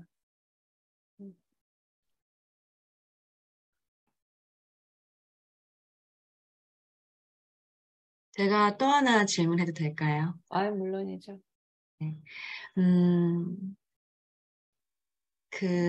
지금까지 시간 동안 선생님께서 여기에 SNL 공동체에서 나가지 않고 이것을 포기하지 않고 여기에 계속 있고 싶다. 있게 되는 어떤 그 본질적인 어떤 느낌 때문에 그런 건지. 예, 어떤 머리로서 이게 나에게 유익하니까 더 해보고 싶어.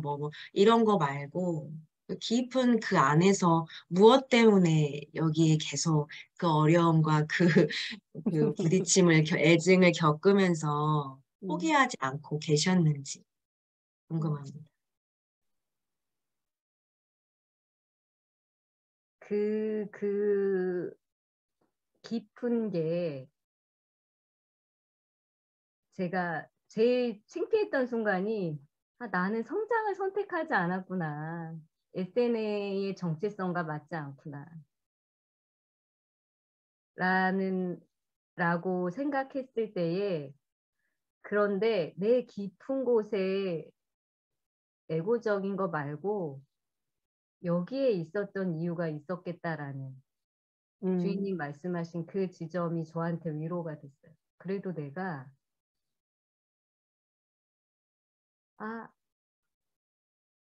머리로 생각하는 거 말고 내 선택이 따로 있어. 그리고 깊은 곳에서 지지고 볶고 혼나고 그랬지만 알잖아요, 가슴은.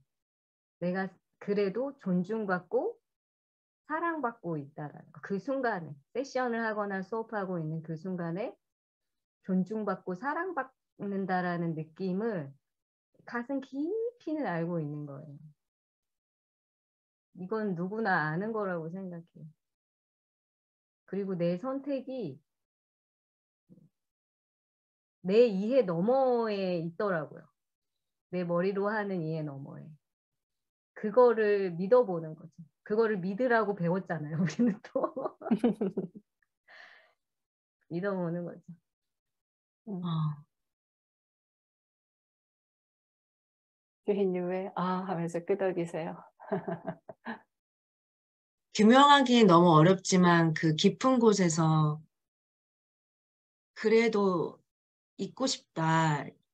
있게 되네. 이 자연스러운 흐름과 끌림을 믿은 거잖아요. 내 안에 그 깊은 곳에서 올라오는 그것을 믿고 맡겨서 여기까지 흘러오신 것 같아요. 네. 음, 그것도 힘인 것 같아요. 음, 네. 그 말씀이 되게 위로가 돼요.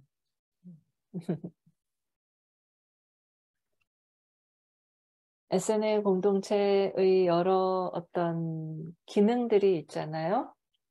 사연님은 그중에 상당 부분을 오랫동안 거쳤는데 그것 하나하나의 의미랄까 그 기능의 핵심 목적이랄까 그런 거를 본인 관점에서 여쭤보고 싶어요. SNL 포바드 힐링 스쿨은 뭐다라고 정의하시겠어요? 본인 스타일로.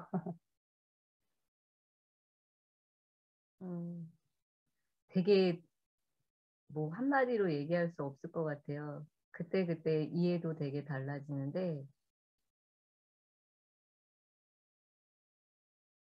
가장 그냥 힐링 스쿨을 이렇게 힐러로서 동행하고 제가 받아본 그 경험에서 요즘 제일 기쁘고 감동적인 순간이 어느 순간이냐면 우리도 자기 자신을 잘 모르잖아요. 어떤 경험을 했어도 그 경험의 깊은 의미를 다 알기가 어렵잖아요. 그런데 이제 그런 것들을 참여자분께서 그런 이야기를 두런두런 자신이 살아온 삶의 이야기나 감정적인 이야기를 할 때 우리가 다 같이 거기에 이렇게 귀 기울이고 이렇게 들을 때에 어느 순간에 내 삶이 이랬군요 라고 하는 참여자가 그 새로운 이해 아니면 거기 있었던 깊은 공감을 발견하는 그 순간이 있거든요. 그럴 때에는 그 참여하는 4명, 힐러 3명까지 해서 그 4명이 그걸 같이 공유해요. 그거를 같이 이렇게 들여다보는, 그래서 그걸 같이 느끼는 그 순간이 되게 감사하고 감동적인 순간이에요. 그럴 때에 자기 자신을 발견하게 되는 거잖아요. 참여자분이 자신의 어떤 깊은 곳에 닿는 거고 자신을 더 깊이 이해하게 되면서 슬픔도 느끼고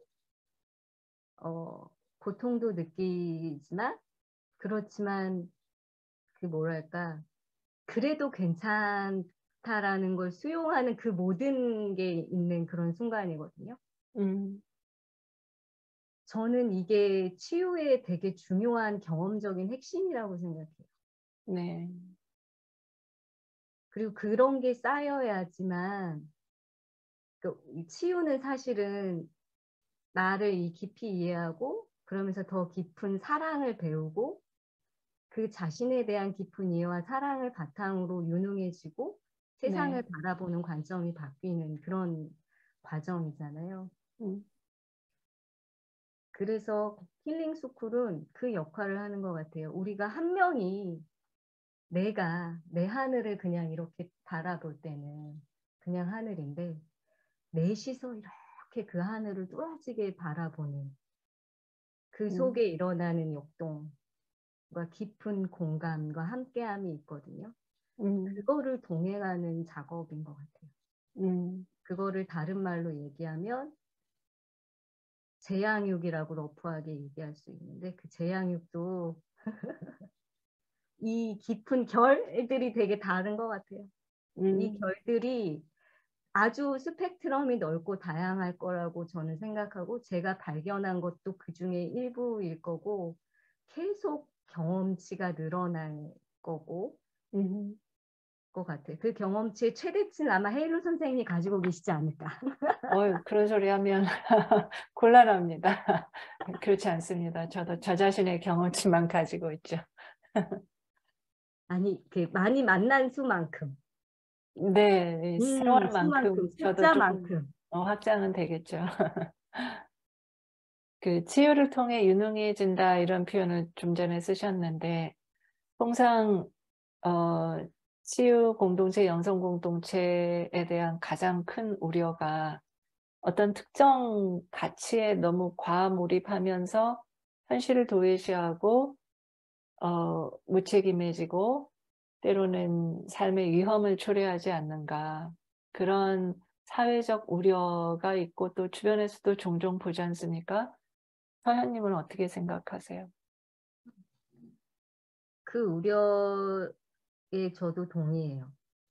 그리고 제가 힐링 스쿨 들어오기 전에 저도 그렇게 살았고요.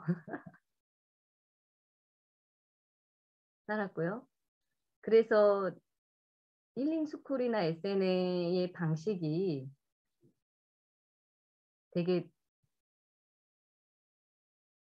새로울 것이 없는데 새로운 방식인 거죠. 사실은 얘기하잖아요. 영성하면 유능해진다라는 말을 많이 하고 영성과 물질성의 조화를 요즘에는 정말 많이 거의 대부분의 치유 공동체나 이런 데서 내세우고 있는 것일 텐데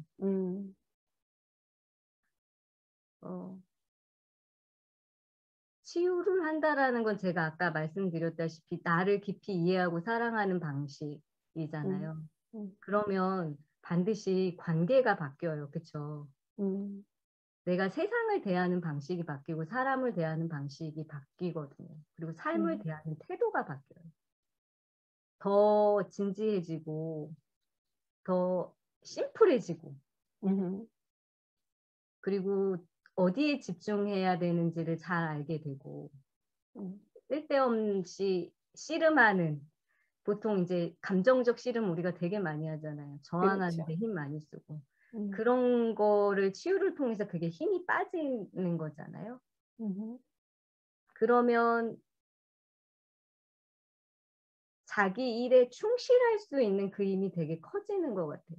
그러면 우리는 대부분 자기 삶에서 역할이 있잖아요. 엄마 네. 역할이든 직장인 역할이든 뭐 와이프 역할이든 그 역할을 훨씬 더 잘 집중해서 할 수 있는 것 같아요. 그리고 그 역할에서의 가장 중요한 거는 어떤 사람과의 관계를 다루는 기술인데 나 자신에 대한 이해 그리고 내 감정을 유능하게 이해하고 다루는 그거를 통해서 그 관계들이 점점 이렇게 뭐라 그럴까 더 유능해지는 거죠.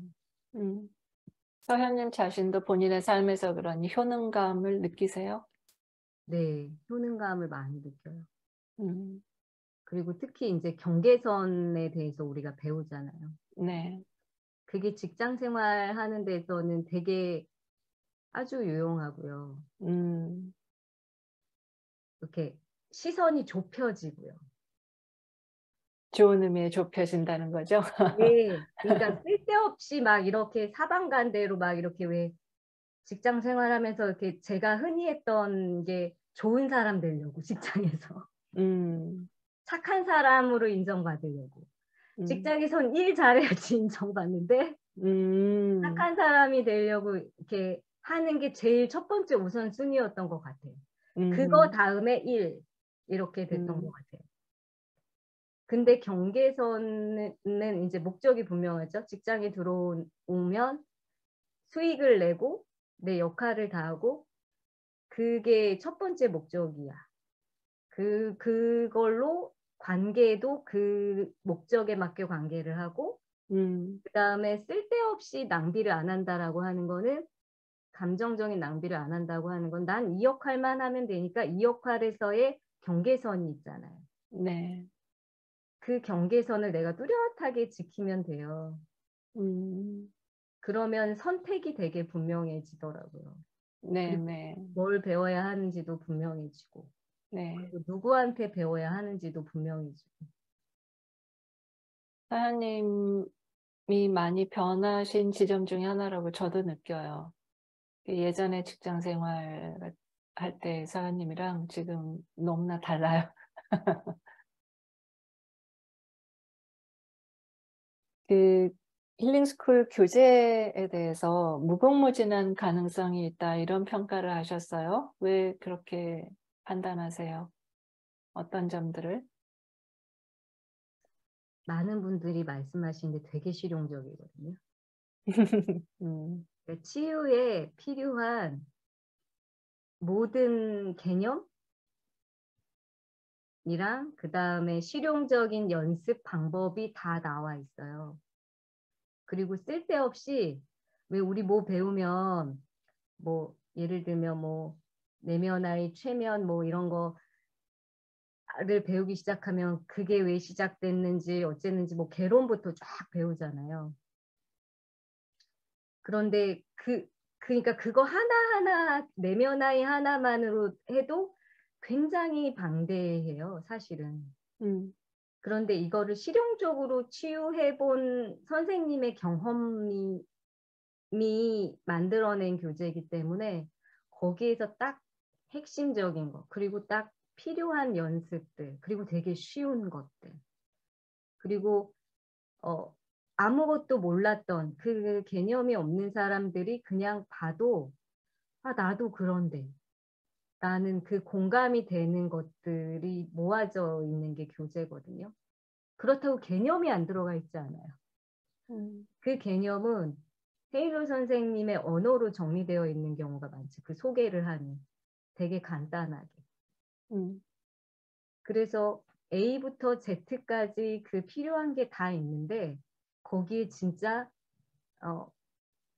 누구나 아 맞아 나도 이런데 하는 탁 칠만한 공감이 되는 실용적인 것들이 구성이 되어 있죠.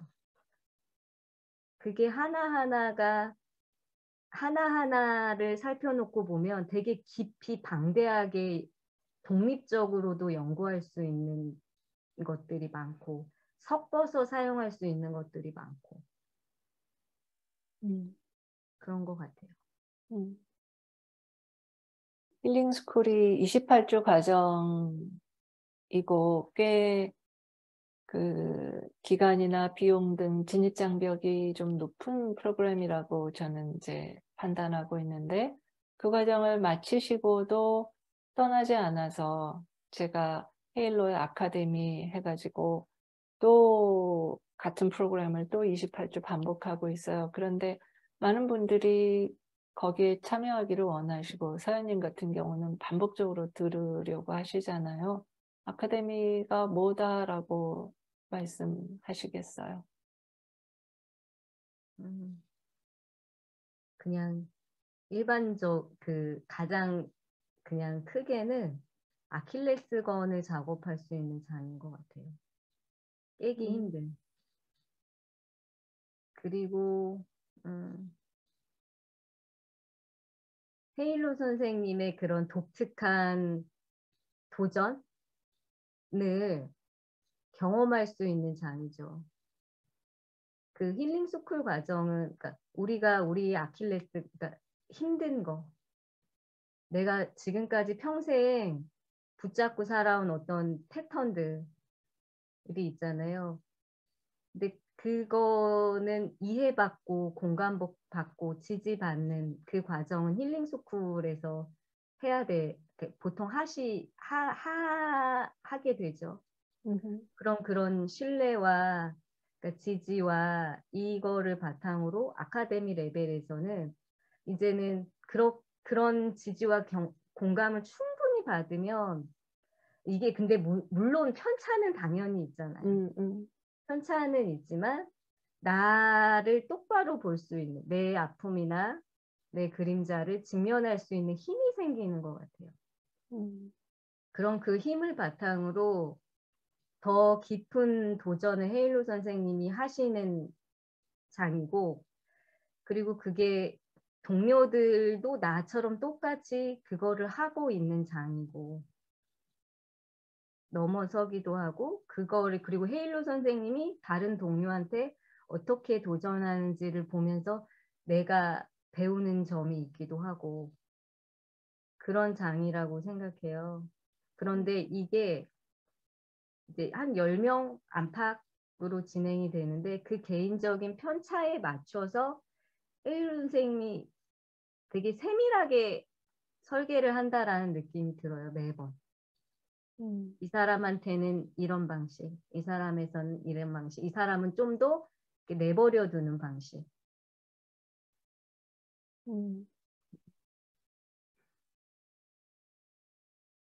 힐러로서 우리가 힐링스쿨 초창기에는 한 분의 힐러, 한 분의 참여자 1대1로 공부했고, 지금은 세 분의 힐러가 한 분의 참여자를 만나는 팀제 힐러 시스템이잖아요. 양쪽을 다 경험하신 사연님이 두 가지 시스템을 비교해 보신다면요. 1대1 시스템에서 제가 되게 시행착오를 많이 했기 때문에 저를 옆에서 견제하고 감시하는 시스템이 없었잖아요.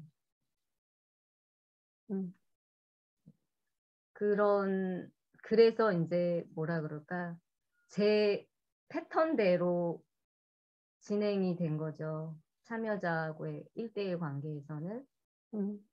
그런데 팀제에 오니까 분명히 1대1 시스템의 장점이 많을 건데 저는 그냥 제 경험상 저의 그게 굉장히 아픔이었기 때문에, 그리고 잘한다고 믿고, 네. 1대1에서는 비교할 수 있는 뭐가 없잖아요. 그러니까 내가 잘한다라고 믿으면 그냥 도리가 없는 거예요. 그냥 그게 그렇게 흘러가는 게 크게 바뀌지 않고. 그런데 팀제를 딱 오니까 일단 거울이 2명 더 생기고, 그 다름과 같음 속에서 배우고, 그러면서 진짜 저한테는 획기적인 신대륙이었어요. 이 팀제의 그 다른 힐러분이 참여자를 대하는 방식, 교재를 다루어 풀어가는 방식, 공감, 경청, 지지를 하는 방식에서 진짜 신세계였어요.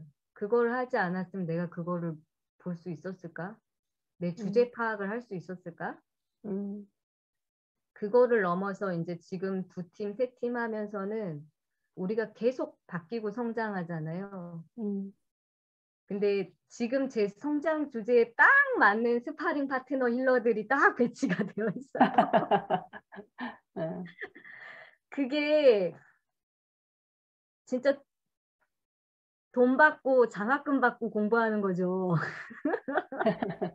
팀제 힐러를 한다는 건 진짜 장학금 받고 대학 공부하는 거죠, 다시. 많은 팀제 힐러 참여하시는 힐러분들의 소감이 비슷하신 것 같아요. 좀 빡세고, 또 그 기대 수익면에서 현저히 낮음에도 불구하고 1대1 방식보다도 굉장히 놀라운 시스템이다. 그리고 실제 빡세잖아요. 슈퍼비전의 리포트에. 빡세요. 그런데도 굉장히 진지하고 뜨겁고 평가가 좋으시더라고요. 그래서 이건 무슨 일인가 싶어요. 왜 그렇지? 다들 뭐 본인의 정체성, 본인들이 삶에서 추구하시는 방향성, 그런 부분 외에는 설명할 길이 없다, 그런 생각이 들고, 오히려 이런 도전적인 시스템이 여기 계신 분들의 정체성을 더 분명하게 이해하게 되는 그런 역설적인 효과가 있지 않나, 저는 그런 생각이 듭니다. 맞아요. 음. 그 정체성을 그냥 한번 선택한다고 그게 내 삶의 방식이 되진 않잖아요. 그렇죠.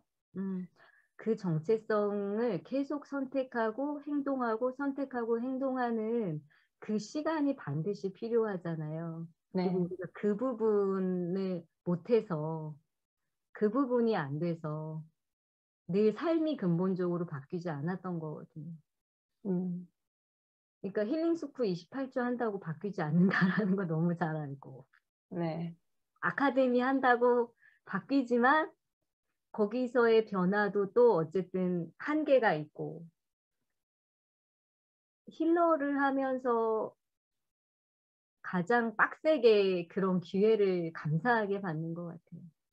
음, 그 정체성이라든지 목표라든지 그거를 삐끗하면 음, 삐까닥 가잖아요. 삐끗하면 진짜 바로 이제 뒤로 돌아가서 백하는 걸 저는 너무 많이 경험했거든요. 음, 그러니까 말로 선택하는 거는 믿을 수도 없고 그 행동의 단 한 번의 행동도 믿을 수가 없고요. 음, 그게 지속적인 걸음으로 계속 쌓여서 진짜 내 삶의 방식으로 체화가 되는 절대적인 시간과 헌신이 필요한 것 같아요. 그 훈련을 할 수 있어서 감사하죠. 서현님 얘기를 들으면 힐러는 수행자다. 여기서 힐링스쿨에서 힐러를 한다는 건 빡센 수행터에 들어서는 것이다. 그런 생각이 들어요. 힐러라는 건 뭐라고 정의하시겠어요? 되게 힐러라고 하면 어떻게 보면 거창하기도 하고 뭔가 책임감이 느껴지기도 하고 그런데 수행자라고 하면 좀 다른 것 같아요. 수행자가 맞는 것 같아요. 음, 완성되지도 않았고 그럴 자기 꼬, 리가요. 자기 꼬라지 그냥 계속 보면서 그렇죠. 우리가 그렇죠. 못 보던 거 아이고 이러면서 계속 보면서 네. 그래서 참여자분이 있기에 그분의 삶과 동행하면서 그분의 치유의 여정을 진심으로 동행하면 할수록 더 깊은 나 자신과 만나게 되는 뭐라고 음, 설명해야 되나? 음, 힐러라는 거에 대한 게 통째로 바뀌는 것 같아요. 그러니까 사실은 나 자신을 힐링하는 사람이죠. 네, 네. 우리나라 교육 철학이 가르치는 위치에 있다. 그게 더 우월한 위치에 있다. 그러니까 맞아요. 교육의 대상을 내가 하는 말이 옳으니까 따라. 이런 교육 철학이 훨씬 많다고 생각하는데 이런 새로운 경험들이 우리에게 새로운 영감을 주지 않을까 그런 생각이 들어요. 주희님은 뭐 코멘트나 질문 있으세요? 아까 그 팀제 힐러 시스템 그거 말씀하실 때 저는 어떤 이미지가 떠올랐었냐면 두 가지가 떠올랐었는데 세 명의 힐러분이 계속해서 빛을 비춰주는 거예요. 한 참여자에게. 음, 계속 끊임없이 그리고 무심히 어떠한 목적이나 목표나 어떤 뭐 의도가 없이 그저 그냥 그 자리에서 계속 빛을 비춰주면 헤매고 쓰러지고 다시 일어서고 하는 그 참여자가 결국은 스스로 깨닫게 되도록 계속 빛을 비춰주는 그런 작업을 하는 거구나. 이렇게 삼각형 안에 참여자를 가운데 두고 그 쫙 중앙으로 계속 빛을 모아주는 그런 이미지가 굉장히 네. 선명하게 떠올랐었어요. 그 작업을 하는 거구나. 음, 네. 그리고 음, 같은 맥락인데 힐러가 수행자 그러면은 참여자도 결국 수행자 아닌가? 네. 라는 생각이 들었고 그럼 네. 힐러랑 그 참여자의 차이점이 뭐지? 음, 이런 예, 질문이 떠올랐다가 그냥 힐러는 그러면 약간 선배님 같은 건가 봐 이런 생각이 들었어요. 네, 네. 먼저 좀 엎어져 보고 좀 나아보고 해서 이러이러한 경험들을 있어. 네, 다 겪어보니까 결국은 일어나지더라. 이런 그냥 조금 앞서 나간 모습을 보여줘서 근데 같이 가자 이렇게 팔짱도 껴주고 계속 빛도 비춰주고 근데 나도 요즘 고꾸라지고 있어. 나도 또 요 파트에서는 또 지금 엄청 헤매고 있거든. 이러면서 음, 음. 동료이면서 약간 먼저 나간 그렇죠. 선배이면서 그러면서 그 세 명이 굉장히 어떻게 보면 일시적인 팀인 거잖아요. 네, 28주 동안만 하는 네, 그런 어떤 그 일시적인 오히려 그런 일시적인 팀이어서 또 더 쫀쫀하게 이렇게 예, 뭉쳤다가 또 다른 결로 또 다른 분과 또 새로운 장을 만들어가고 그런 또 순환도 이루어지는 것 같고 음, 그래서 선배와 동료의 쿵짝쿵짝 이런 게 또 이미지로 보였었어요. 네. 예.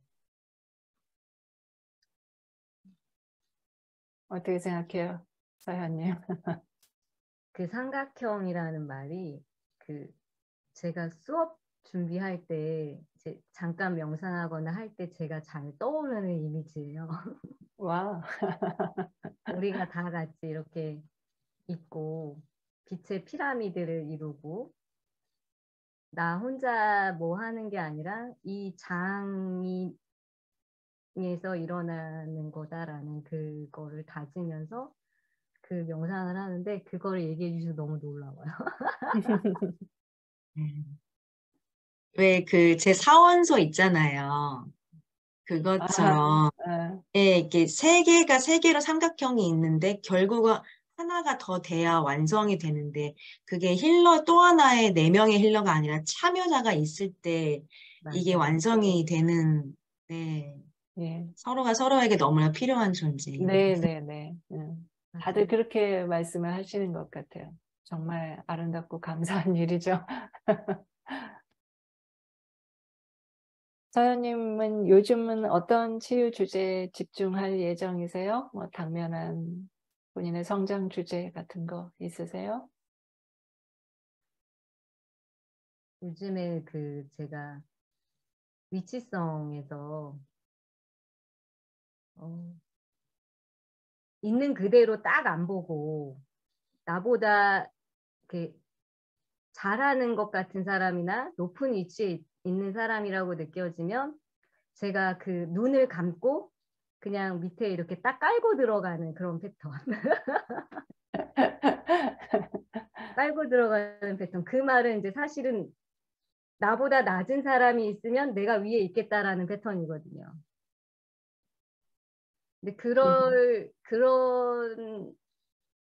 근데 그런 게 되게 이제 많이 거슬리기 시작하고 그게 어떤 이제 폐해가 되는지를 알게 되는 거죠. 있는 그대로 안 보고 내 음, 위에 올려놓고 보거나 내 아래로 깔고 볼 때에 음, 힐러들 사이에서도 그 팀제 힐러들 안에서도 이런 일이 생기거든요.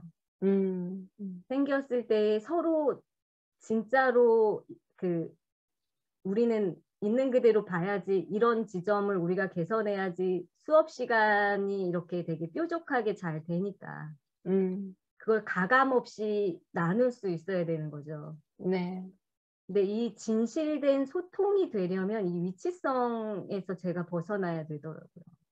내가 잘난 것도 아니고 내가 못해서 이렇게 꿇어야 되는 것도 아니고 있는 예, 그대로 근데 그럴 때 내비게이션이 되는 게 감정이더라고요.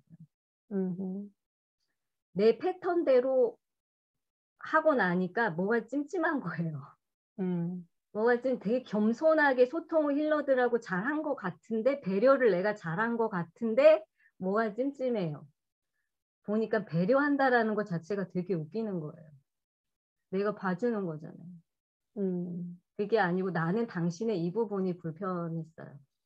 내가 이 부분이 왜 불편한지 모르겠는데 이런 것 같은데 이런 부분을 같이 살펴보면 어떨까요? 라는 말을 이제 좀 하기 시작하는 것 같아요.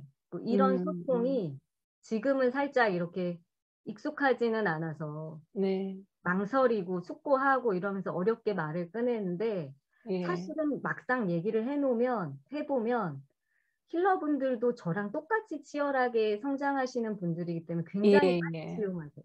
음. 인터랙션이 활발해지고 음. 그러면서 아, 내 말을 잘 들어주셔서 감사합니다. 제가 그러기도 하고 저한테 그런 면이 있다라는 걸 말해주셔서 감사합니다라는 게 저도 되거든요.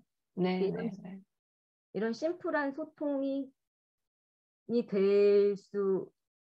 되는 게 요즘 제가 집중하고 있는 부분이에요. 네.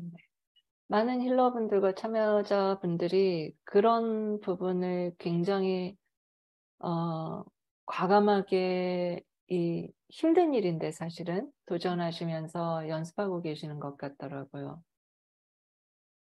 솔직하면서도 심플하고 진정성 있는 소통? 예, 그런 부분이 참 좋은 것 같아요. 이건 외부 현실 우리 가족 관계나 대인 관계에서도 정말 필요한 관계의 기술, 삶의 기술인 것 같고요. 아마 많은 분들이 동의하실 것 같아요. 지금 함께 하시는 분들이. 뭐 마지막으로 또 하시고 싶은 말씀이 있으세요? 우리 공동체 함께 계시는 분들, 또 유튜브 마스터 힐러스 청취하시는 분들, 아니면 오늘 인터뷰 이렇게 하신 소감도 좋고. 그동안 진상 부려서 죄송합니다. 스파링 파트너가 돼주셔서 감사합니다. 저의 동료 도반 그리고 헤일로 선생님. 뭐 앞으로도 안 부린다라는 보장은 없습니다. 그냥 돈 받으신 참여자들께 하세요. 저까지 포함시키니까 어색하죠. 네, 죄송합니다. 여러분들께 진심으로 죄송하고요. 그런데 그분들이 또 공동체 안에서 성장을 저랑 같이 하는 동료가 되셨거든요. 이미 그렇죠. 네, 음, 그래서 그 부분도 너무 감사해요. 예, 그래서 제가 깔 수 있는 것 같습니다. 네. 저도 굉장히 행복한 시간이었어요. 긴 노력을 함께했던, 동행했던 분의 이런 이야기를 듣는 것, 그것이 제 삶의 의미를 만들어주는 것 같아서 저 또한 감사한 시간이었고요. 또 유튜브 채널 마스터 힐러스를 그동안에는 SNS 스타일의 영성의 색깔을 만들어내는 3년이었다면 이제 4년 차를 맞이해서 본격적으로 좀 다양한 방식을 시도하는 첫 시도인데, 그 일을 이제 미디어 팀이라고 이렇게 새롭게 구성된 팀에서 맡아주실 거고, 주희님은 또 지난 유튜브 팀에 이어서 계속 미디어 팀에 참여하고 계신데, 이렇게 역량 있는 분들이 자원봉사인데 헌신적으로 하실 분들로 이렇게 진심을 다해서 이 순간을 사랑하고 또 만들어 가실 거라는 점이 너무 놀랍고 감사한 것 같아요. 절대 당연하지 않고 어떻게 이런 일이 있을까.